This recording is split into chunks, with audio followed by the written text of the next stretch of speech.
Morocco, December 2022. The final whistle blew, and the greatest goal scorer in the history of football walked off a World Cup pitch for the last time, without the one trophy he had chased his entire life.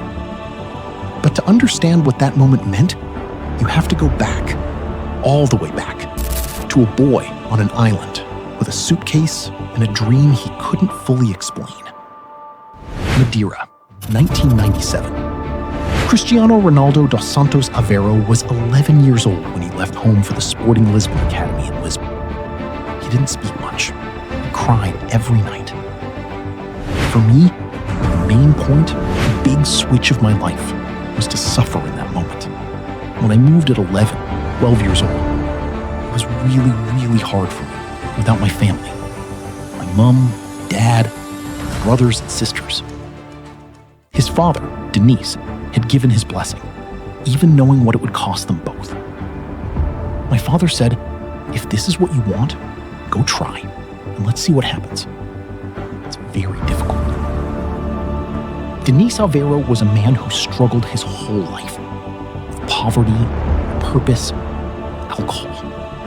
He never had the words to tell his son what he meant to him, but the boy knew anyway. When I speak about my father, I feel no words to explain. He treated me like a diamond of the family. He knew I would be a football player. And for me, it makes me sad, because he never saw how great I became. Never.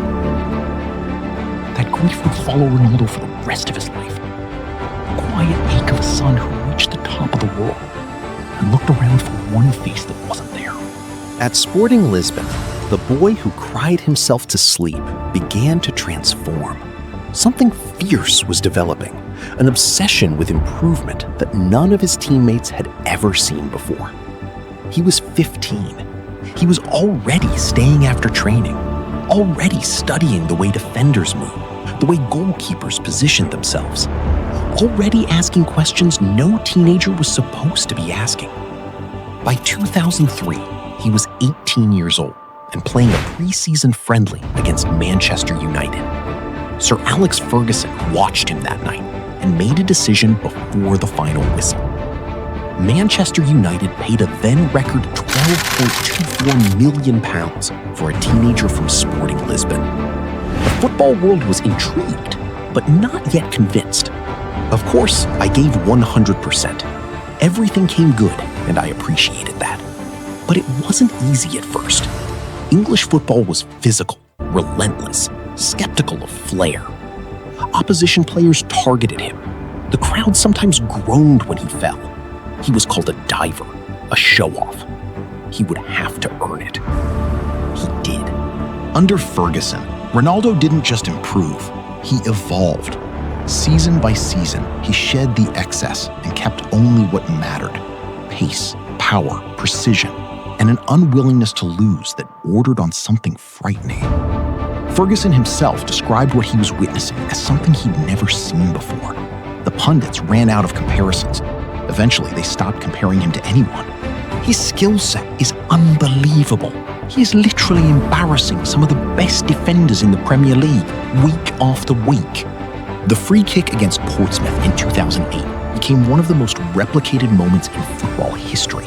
David James, one of England's finest goalkeepers, stood in the wall and could do nothing. No one could. I don't think anybody in England had ever seen anyone consider where the valve of the football was before they struck it. People have copied it, people have tried. He still does it better than anybody else. He more or less invented it. No doubt, from that distance you're going to hit it. It was a marvellous hit. There's no goalkeeper in the world who could say that. 2007, 2008. Premier League title, Champions League, Ballon d'Or. At 23 years old, Cristiano Ronaldo was the best footballer on the planet, and he knew where he was going next. Real Madrid had been watching for years. The bid, when it came, was inevitable and staggering.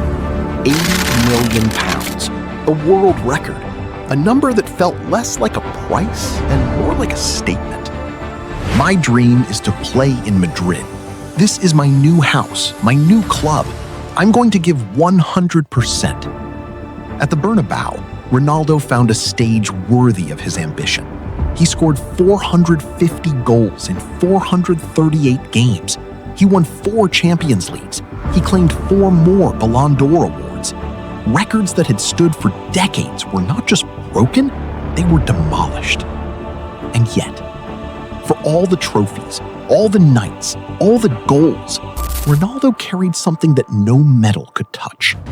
Portugal had given him his identity, his hunger, his reason. And Portugal had never won a World Cup. In 2016, something changed. Portugal won the European Championship. Ronaldo, injured, hobbled the touchline in the final, coaching, screaming, willing his teammates through. They won without him playing a minute of the final. My dream was to win something for Portugal's national team. I won both titles. That makes me feel happy. It made him happy. But it wasn't the World Cup. It never was. Qatar 2022. Ronaldo arrived at what everyone suspected would be his final World Cup, with something to prove and very little time left to prove it. The tournament went wrong early. He was dropped from the starting lineup. There were rumors of arguments in camp. On the pitch, Portugal survived the group stage. Then they beat Switzerland. Then came Morocco, a team that had never reached a World Cup semi-final before. A wall of organization and belief that Portugal could not break. The final score? Morocco 1, Portugal 0. The camera found Ronaldo on the pitch after the final whistle. He walked slowly toward the tunnel, and he wept. It's Cristiano Ronaldo and the European champions Portugal who go out. Semi-finalists. Morocco 1, Portugal 0. It's all over. And maybe it is the end in terms of World Cups for the great Cristiano Ronaldo. He was asked afterwards if it was truly over. It's possible. Yes, it's possible. Everything is possible. But you have to be realistic as well. Cristiano Ronaldo moved to Al Nassr in Saudi Arabia. Some called it a retreat. He called it a new chapter. He kept scoring. He kept winning. He kept training as though something was still left to prove. And perhaps there was. Not to anyone watching, but to himself. To the boy who left Madeira at 11. To the father who never got to see it. I was always convinced I would be a professional footballer. All the rest, people now think they have money, cars, everything. But they didn't know we suffered to achieve that. I have what I have now because I sacrificed. Dedication, hard work, all the time. And belief. There's a statue of him now on the island of Madeira. Arms outstretched, chin raised. That pose, the same one he strikes before a free kick, as though measuring the exact distance between himself and everything he wants. His father never saw it, but the boy from Funchal, who cried himself to sleep in a Lisbon dormitory, who was told he had a heart murmur and played anyway, that boy made sure the whole world saw it. If you are proud of yourself and you have some dignity, you have to do more. Always. Looking back, same place. Always. He never won the World Cup. He won everything else. And somewhere in that gap, between everything he achieved and the one thing that remained just out of reach, is where you find the real story of Cristiano Ronaldo. Not the goals, not the trophies, not the records. The boy on the island. The father who never said it out loud.